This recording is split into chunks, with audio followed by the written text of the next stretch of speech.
तो हेलो दोस्तों, मेरा नाम है करण राजपूत और आज का हमारा टॉपिक है transparent, translucent and opaque, definition and example. Hindi में बात करें तो पारदर्शी, पारभासी और अपारदर्शी की परिभाषा और उदाहरण को आज हम समझेंगे। तो चलिए बिना किसी देर के वीडियो को स्टार्ट करते हैं। और दोस्तों, अगर आप हमारे चैनल पर नए हैं तो प्लीज हमारे चैनल को सब्सक्राइब कर लीजिए। हम इसी तरह की एजुकेशनल वीडियो लाते रहते हैं। तो चलिए वीडियो को स्टार्ट करते हैं। तो चलिए हम पहले बात करते हैं ट्रांसपेरेंट की, यानी कि पारदर्शी। इसको समझने के लिए हम एक फोटो का सहारा लेते हैं। यहाँ पे आप फोटो देख सकते हैं। तो यहाँ पे कुछ कांच के मर्तबान है जिसमें कई तरह की चीजें इसमें रखी हुई है।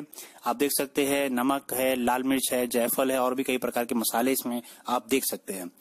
तो इसमें आप देख सकते हैं क्लियरली विजिबल है, मतलब आप इसको आर पार देख सकते हैं। हिंदी में बात करें तो स्पष्ट रूप से दिखाई देता है। तो इनमें पारदर्शी में ये विशेषता होती है कि इनको हम आर पार देख सकते हैं, जिस तरह से यहाँ पे हम इन चीजों को देख पा रहे हैं। तो चलिए इनकी डेफिनेशन और एग्जाम्पल भी समझते हैं। तो चलिए इसकी हम अब परिभाषा यानी कि डेफिनेशन समझ लेते हैं। The substance which allow most of the incident light to pass through them are called transparent. Hindi में पारदर्शक या पारदर्शी वह पदार्थ जो अधिकांश घटना प्रकाश को उसके पास से गुजरने की अनुमति देते हैं, उन्हें पारदर्शी कहा जाता है। आपको एक चीज का ध्यान रखना है, allow most of the incident light to pass through, यानी अधिकांश घटना प्रकाश को उसके पास से गुजरने की अनुमति देता है। ठीक है, तो चलिए अब इनके उदाहरण यानी कि एग्जाम्पल भी देख लेते हैं। तो इसके उदाहरण है ग्लास एंड वाटर, जैसे कि आप चित्र में देख सकते हैं। तो चलिए अब हम बात करेंगे ट्रांसलूसेंट यानी कि पारभासी के बारे में, और इसको भी हम चित्र के द्वारा समझेंगे। जैसे कि आप स्क्रीन में फोटो देख सकते हैं। यहाँ पे आपको व्यक्ति दिखाई दे रहा है, बट आपको ये नहीं पता चल रहा होगा कि वो कौन है।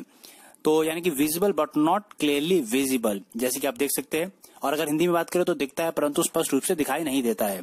तो यही है विशेषता ट्रांसलूसेंट और पारभासी की। तो चलिए इसकी डेफिनेशन और एग्जाम्पल को भी देखते हैं। तो चलिए इसकी डेफिनेशन यानी कि परिभाषा समझ लेते हैं। The substance which allow a part of incident light to pass through them are called translucent. पारभासी वह पदार्थ जो घटना प्रकाश के एक हिस्से को उसके पास से गुजरने की अनुमति देते हैं, उन्हें पारभासी कहा जाता है। तो चलिए इसके एक पॉइंट को हमें ध्यान रखना है, allow a part of incident light to pass through. Hindi में बात करें तो प्रकाश के एक हिस्से को उसके पास से गुजरने की अनुमति। यहाँ पे चीज का ध्यान रखना है, ए पार्ट यानी कि एक हिस्सा। ठीक है, तो चलिए इसके डेफिनेशन तो हो ही गई और इसके साथ साथ हम इसके एग्जाम्पल देखते हैं। तो चलिए इसके एग्जाम्पल है butter paper, stand glass.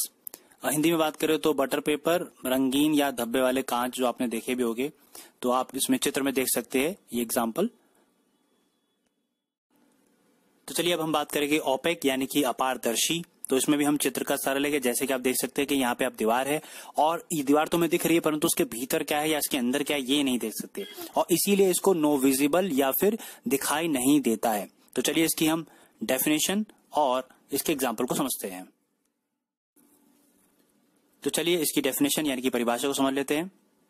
The substance which do not allow the instant light to pass through them are called OPEC.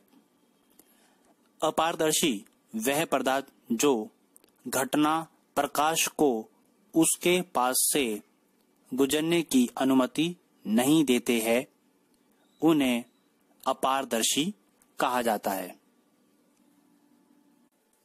तो इसमें आपको एक चीज का ध्यान रखना है, do not allow incident light to pass through, यानी प्रकाश को उसके पास से गुजरने की अनुमति नहीं देता है।